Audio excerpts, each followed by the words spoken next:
Hello everyone.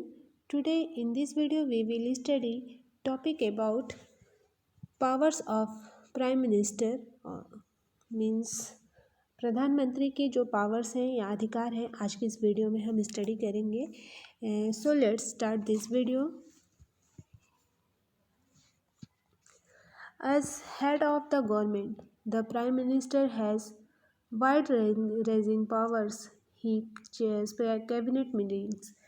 संविधान में हमारे कॉन्स्टिट्यूशन में जो प्राइम मिनिस्टर हैं या फिर जो भी मिनिस्टर्स हैं उनके जो भी राइट्स हैं वो एक दूसरे से उनके संबंध के बारे में बहुत कुछ नहीं कहा गया है, लेकिन सरकार के प्रमुख होने के नाते जो प्राइम मिनिस्टर हैं उनको बहुत सारे राइट्स होते हैं.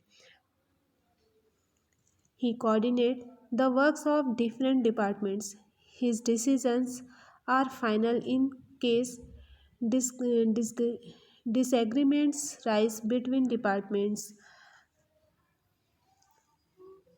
जो प्राइम मिनिस्टर हैं उनको बहुत सारे अधिकार मिले हैं और वह कैबिनेट की बैठक की अध्यक्षता करते हैं. वह जो प्राइम मिनिस्टर होते हैं बहुत सारे विभागों के कार्य का समन्वय भी करते हैं.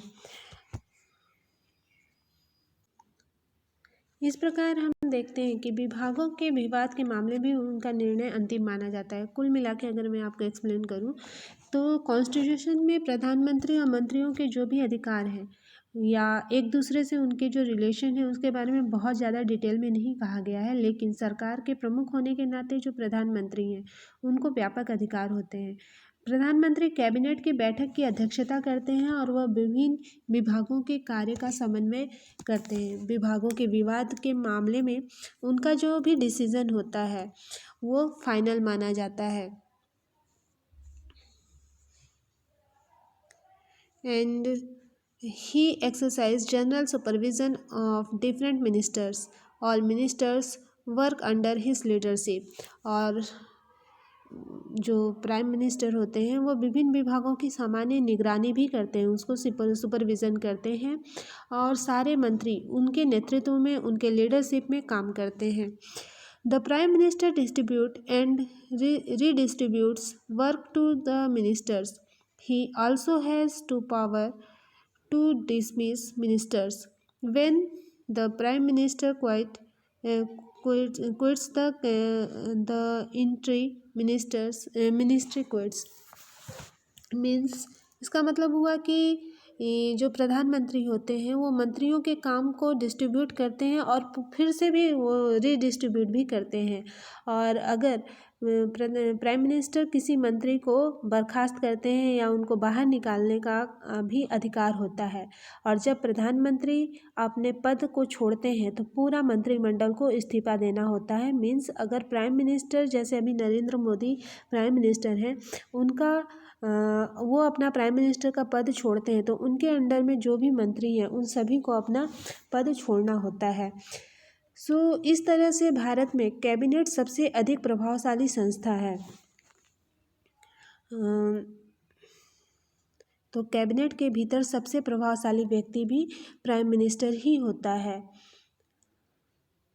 The power of the Prime Minister in all parliamentary democracies of the world have increased so much in recent decades that parliamentary democracies are sometimes seen as prime ministerial form of government.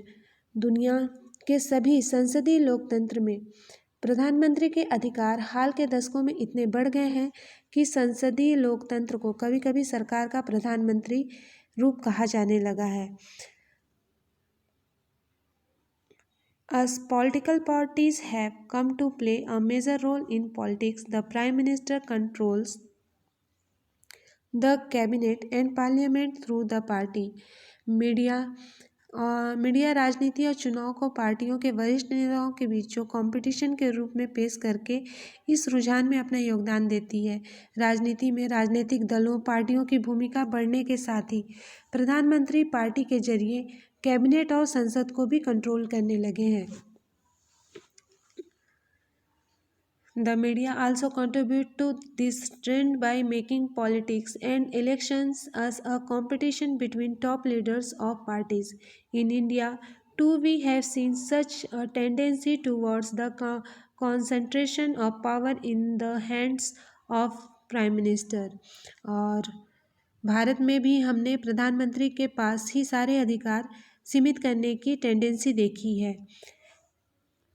Jawaharlal Nehru, the first Prime Minister of India, exercised